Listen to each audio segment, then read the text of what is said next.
सत श्री अकाल, मैं अर्शदीप संधू न्यूज़ 18 पंजाब हरियाणा हिमाचल देख रहे दर्शकों का स्वागत है। शुरुआत करते हैं पंजाब च होईयां चोणां तो। वोटां पै चुकियां ने। पंजाब च चोण प्रचार तां उम्मीदवारां ने पूरी गहमा गहमी दे नाल कीता, पर वोटरां ने बूथ तक पहुंचण च कंजूसी दिखाई। इस बार किसी दी लहर नजर नहीं आई। घट वोटिंग दीयां वजावां दी असीं गल कर रहे हैं। घट वोटिंग हुई है, 72% वोटिंग हुई है सूबे च, जो पिछली बार दे मुकाबले 5% घट है। वोट मोबिलाइज करन वाले चेहरिਆਂ ਦੀ ਵੀ ਘਾਟ नजर आई है। घट वोटिंग दी की ਇਹ वजह है, ਅਸੀਂ ਵਜਾਵਾਂ ਦੇ ਵਿੱਚ ਜਾ ਰਹੇ ਹਾਂ ਕਿ ਕੀ वजह हो सकती है घट वोटिंग ਦੀ। ਕੀ ਜਾਤੀਗਤ फैक्टर ने ਕੰਮ नहीं ਕੀਤਾ जो कांग्रेस ਦੇ ਵੱਲੋਂ एक स्ट्रैटेजी ਦੇ तौर ਤੇ इस्तेमाल किया गया, दलित चेहरे ਨੂੰ सीएम बनाया गया, कि ਉਹ स्ट्रैटेजी ਕੰਮ नहीं ਕੀਤੀ। घट वोटिंग हुई है, की ਇਹ फैक्टर हो सकता है। सियासी मैदान ਦੇ ਵਿੱਚੋਂ की जो वड्डे मुद्दे ने, लोकां दे मुद्दे ने, कि वो गायब रहे ने, कि इस करके लोकां ने वो भरोसा नहीं जताया इस प्रोसेस दे उत्ते, या जिन्हां ने वोट नहीं कीता जे पिछली रही है, कि ये फैक्टर उस दे विच रहा है। चोण वादियां ते लोकां नूं भरोसा नहीं, कि जो चोण वादे कीते गए, जो वक्खो वक्खरियां सियासी धिरां ने चोण वादे कीते कि तुहाडे लई मुफ्त बिजली या फिर होर जिहड़ियां सहूलतां दीयां गल्लां होईयां, कि उन्हां दे उत्ते लोकां नूं भरोसा नहीं सी।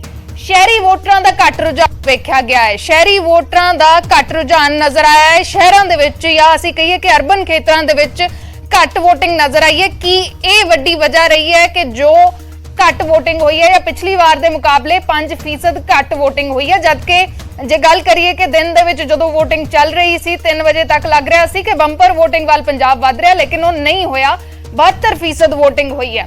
ज्यादा ऑप्शन सीगे इस बार मुकाबला 5 कोना सी, कि उस ऑप्शन करके या फिर ज्यादा ऑप्शन करके वोट दुचित्ती च रहे, ते इस करके घट वोटिंग हुई। लोगों नूं कन्फ्यूजन ज्यादा सी कि किसनूं वोट करिए, ते शायद इस करके वोट करन दे लई नहीं गए उन्नी वड्डी गिणती दे विच जिन्ना उम्मीद लग रही सी। कि ये फैक्टर हो सकते हैं, असीं इन्हां फैक्टर्स दे उत्ते चर्चा कर रहे हैं कि घट वोटिंग दे मायने की ने। 77% दे आसपास वोटिंग रही सी 2017 दे विच, लेकिन इस बार दी वोटिंग 72% रही है, यानी कि पिछली बार नालों भी 5% घट वोटिंग हुई है। कुछ कालकिਆਂ ਨੂੰ ਛੱਡ के हर जगह वोटिंग दे विच कमी ही देखण ਨੂੰ मिली है। ते घट वोटिंग दा असर नतीजिਆਂ ते की होएगा, ਇਹ इस वेले वड्डा सवाल है। किस नूं फायदा होएगा घट वोटिंग दा ते किस नूं नुकसान होएगा, ਇਹ सवाल है। घट वोटिंग दे नाल जुड़े कई तत्थां नूं असीं समझण दी कोशिश कर रहे हैं। हर पहलू दे उत्ते तफसील दे नाल गल करांगे।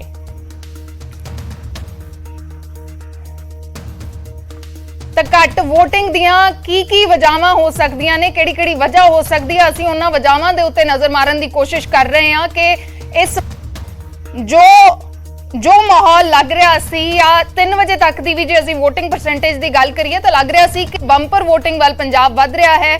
ऑप्शन ज्यादा ने, उस दे नाल हो सकता है कि वोटिंग ज्यादा होए। जो हमेशा एक तीसरे बदल दी पंजाब दे विच गल कीती जांदी है कि शायद इस बार वो वोटिंग नजर आए, लेकिन वोटिंग घटी 5% पहलां नालों घटी है। कुछ हलकिਆਂ ਨੂੰ ਛੱਡ के कमी ही नजर आई है। ते असीं उन्हां पहलुआं ते नजर मारन दी कोशिश कर रहे हैं, या किहड़े कारण रहे ने जिस करके घट वोटिंग हुई है, तो खास करके इस घट वोटिंग दा असर की होएगा, किसनूं किहड़ी सियासी नूं फायदा होएगा, इस दे उत्ते असीं चानना पाउण दी या असीं कहिए कि डिस्कशन करन दी कोशिश करांगे। साडे नाल कुछ गेस्ट भी जुड़नगे ते असीं इन्हां फैक्टर्स दे उत्ते नजर मार रहे हैं। इस बार ज्यादा ऑप्शन सी, 5 कोना मुकाबला सी। कांग्रेस, अकाली दल ते आम आदमी पार्टी तो इलावा इस बार बीजेपी वड्डे तौर ते उतरी है, या वड्डे प्लेयर दे तौर ते उतरी अपने अलायंस दे नाल। ते एक होर जो सियासी धिर नजर आई वो है संयुक्त समाज मोर्चा। पंजाब दीयां 22 किसान जथेबंदियां ने मिलकर बनाया, वो भी एक ऑप्शन सी। इंडिपेंडेंट कैंडिडेट्स तां हमेशा वेखे जांदे ने, लेकिन इस बार की ज्यादा सी, जिस करके वोटरां नूं कन्फ्यूजन रहा, या फिर वो फैक्टर काम नहीं कीता, जातिगत फैक्टर काम नहीं कीता, या कीता की ਕਿਹੜੀਆਂ ਵਜਾਵਾਂ ਹੋ ਸਕਦੀਆਂ ਨੇ। ਅਸੀਂ ਜ਼ਿਕਰ ਕਰ ਰਹੇ ਹਾਂ ਕਿ 2017 ਦੇ ਵਿੱਚ 77.20% ਵੋਟਿੰਗ ਹੋਈ ਸੀ, ਲੇਕਿਨ ਇਸ ਵਾਰ 2022 ਦੇ ਵਿੱਚ ਵੋਟਿੰਗ ਪਰਸੈਂਟੇਜ 71.95% ਰਹਿ ਗਈ ਹੈ, ਯਾਨੀ ਕਿ 5% ਤੋਂ ਜ਼ਿਆਦਾ ਜੇ ਅਸੀਂ ਗੱਲ ਕਰੀਏ ਕਿ ਡਿਫਰੈਂਸ ਹੈ, ਘਟੀ ਹੈ ਵੋਟਿੰਗ ਪਿਛਲੀ ਵਾਰ ਦੇ ਮੁਕਾਬਲੇ।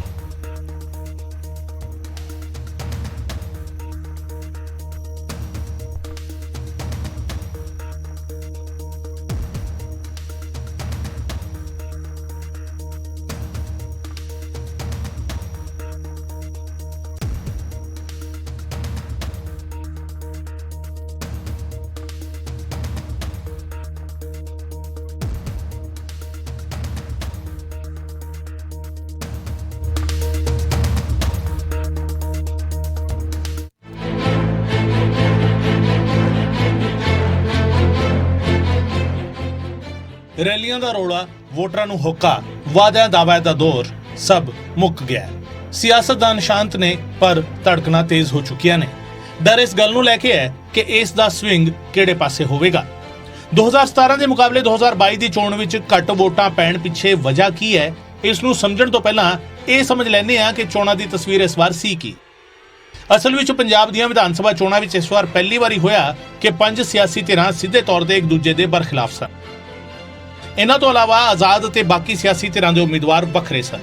ਸਿਆਸੀ ਮਾਹਿਰ ਇਸ ਨੂੰ ਕਲਾਉਡਿੰਗ ਆਫ ਇਲੈਕਟੋਰਲ ਸਪੇਸ ਕਰਾਰ ਦਿੰਦੇ ਨੇ। ਇਲੈਕਟੋਰਲ ਸਪੇਸ ਹੋਈ ਹੈ, ਬੜੀ ਪਾਰਟੀਆਂ ਕੰਟੈਸਟ ਆਈਆਂ ਨੇ।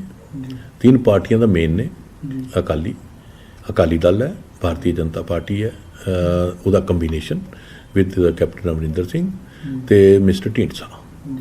ਦੂਸਰਾ ਹੈ ਕਾਂਗਰਸ ਪਾਰਟੀ, ਤੀਸਰੀ ਹੈ ਆਮ ਆਦਮੀ ਪਾਰਟੀ ਔਰ ਚੌਥਾ ਹੈ ਸੰਯੁਕਤ ਕਿਸਾਨ ਮੋਰਚਾ।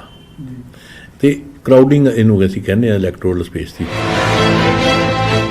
ਸਿਆਸੀ ਧਿਰਾਂ ਦੀ ਗਿਣਤੀ ਵਧਣ ਦੇ ਨਾਲ ਇਹ ਤਾਂ ਤੈਅ ਹੋ ਗਿਆ ਕਿ ਆਪਸ਼ਨ ਕਈ ਹੋ ਗਈਆਂ ਸਨ, ਪਰ ਇੱਥੇ ਸਵਾਲ ਇਹ ਵੀ ਉੱਠ ਰਿਹਾ ਹੈ ਕਿ ਫਿਰ ਵੋਟਰ ਬਾਹਰ ਆਇਆ ਕਿਉਂ ਨਹੀਂ। ਮਾਹਰ ਬੰਦੇ ਨੇ ਕਿ ਬਦਲਾਅ ਦੀ ਗੱਲ ਕਰਨ ਵਾਲਾ ਵੋਟਰ ਘਰਾਂ ਤੋਂ ਬਾਹਰ ਨਹੀਂ ਨਿਕਲਿਆ, ਜਾਂ ਕਿਤੇ ਨਾ ਕਿਤੇ ਵੋਟਰ ਨੇ ਕਹਿ ਦਿੱਤਾ ਕਿ ਸਾਡੇ ਕੋਲ ਚੁਆਇਸ ਹੀ ਨਹੀਂ। ਉਹਦਾ ਇਹ ਮਤਲਬ ਹੈ ਕਿ ਜਿਹੜੀ ਵੋਟ ਚੇਂਜ ਚਾਹੁੰਦੀ ਸੀ, ਬਦਲਾਅ ਚਾਹੁੰਦੀ ਸੀ, ਉਹ ਵੋਟ ਘਰ ਬੈਠ ਗਈ, ਉਹ ਵੋਟ ਪਾਉਣ ਨਹੀਂ ਗਈ। ਇਹਦਾ ਮਤਲਬ ਇਹ ਹੋਇਆ ਕਿ ਆਪਸ਼ਨਸ ਹੈਗੀਆਂ ਪਰ ਲੋਕਾਂ ਨੂੰ ਲੱਗਿਆ ਵੀ ਚੁਆਇਸ ਕੋਈ ਨਹੀਂ, ਬਦਲਾਅ ਵਾਲੀ ਚੁਆਇਸ ਕੋਈ ਨਹੀਂ। ਜਦ ਨੋ ਚੁਆਇਸ ਇਲੈਕਸ਼ਨ ਦਾ ਇੱਕ ਵਰਡਿਕਟ ਤਾਂ ਆਈ ਹੈ ਕਿ ਵੋਟਰ ਨੂੰ ਇਹ ਲੱਗਿਆ ਵੀ ਇਸ ਇਲੈਕਸ਼ਨ ਦੇ ਵਿੱਚ ਕੋਈ ਚੁਆਇਸ ਹੈ ਨਹੀਂ ਜਿਹੜੀ ਕਿ ਸਾਨੂੰ ਰੀਅਲ ਚੇਂਜ ਦੇ ਸਕਦੀ ਹੈ। ਇਹ ਇੱਕ ਵਰਡਿਕਟ ਜਿਹੜਾ ਨਾਨ ਵੋਟਰਸ ਵੱਲੋਂ ਜਿਨ੍ਹਾਂ ਨੇ ਵੋਟ ਨਹੀਂ ਪਾਈ। ਪਰ ਇਸ ਸਭ ਦਾ ਅਸਰ ਕੀ ਹੋਵੇਗਾ? ਮੰਨਿਆ ਜਾ ਰਿਹਾ ਹੈ ਕਿ ਇਹ ਹੰਗ ਅਸੈਂਬਲੀ ਵੱਲ ਜਾਣ ਦਾ ਫਤਵਾ ਹੈ। ਹੁਣ ਅਕਾਲੀ ਦਲ ਨੂੰ ਤੇ ਇਹਨਾਂ ਨੂੰ ਵੋਟ ਜ਼ਿਆਦਾ ਪੈ ਗਈ ਬੀਜੇਪੀ ਨੂੰ। ਇਹ ਇਸ ਗੱਲ ਨੂੰ ਮੈਂ ਅਤਕਥ ਨਹੀਂ ਕਹੂੰਗਾ ਕਿਉਂਕਿ ਇਹ ਵੋਟ ਤਾਂ ਪਹਿਲਾਂ ਵੀ ਪਈ ਹੈ, ਤੇ ਰਾਦਰ ਮੈਂ ਤਾਂ ਇਹ ਕਹੂੰਗਾ ਕਿ ਪਹਿਲਾਂ ਨਾਲੋਂ ਅਕਾਲੀ ਦਲ ਵੀਕ ਹੋਇਆ। ਕਿੱਦਾਂ? ਪਹਿਲਾਂ ਅਕਾਲੀ ਦਲ ਨੂੰ ਬੀਜੇਪੀ ਦੀ ਵੋਟ ਵੀ ਪੈਂਦੀ ਸੀ, ਪਹਿਲਾਂ ਅਕਾਲੀ ਦਲ ਨੂੰ ਢੀਂਡਸਾ ਗਰੁੱਪ ਜਿਹੜਾ ਅਲੱਗ ਹੋ ਗਿਆ, ਸੰਯੁਕਤ ਅਕਾਲੀ ਦਲ ਜਿਹਨੂੰ ਕਹਿੰਦੇ ਆ, ਉਹਦੀ ਵੋਟ ਵੀ ਪੈਂਦੀ ਸੀ ਅਕਾਲੀ ਦਲ ਨੂੰ, ਡੇਰਿਆਂ ਦੀ ਵੀ ਪਈ ਸੀ। ਇਸ ਵਾਰੀ ਵੀ ਡੇਰਿਆਂ ਦੀ ਪੈ ਗਈ ਤਾਂ ਠੀਕ ਹੈ, ਲੇਕਿਨ ਉਹਦੇ ਨਾਲ ਬੀਜੇਪੀ ਦੀ ਘਟ ਗਈ। ਸੋ ਮਾਹਿਰਾਂ ਦੀ ਰਾਏ ਤੁਸੀਂ ਸੁਣੀ। ਕੀ ਮਾਹਿਰਾਂ ਦੀ ਇਹ ਰਾਏ ਵੋਟਰਾਂ ਦੇ ਫਤਵੇ ਨਾਲ ਇਨ ਬਿਨ ਮੇਲ ਖਾਂਦੀ ਹੈ ਜਾਂ ਨਹੀਂ, ਇਹ 10 ਮਾਰਚ ਨੂੰ ਸਪਸ਼ਟ ਹੋ ਜਾਵੇਗਾ।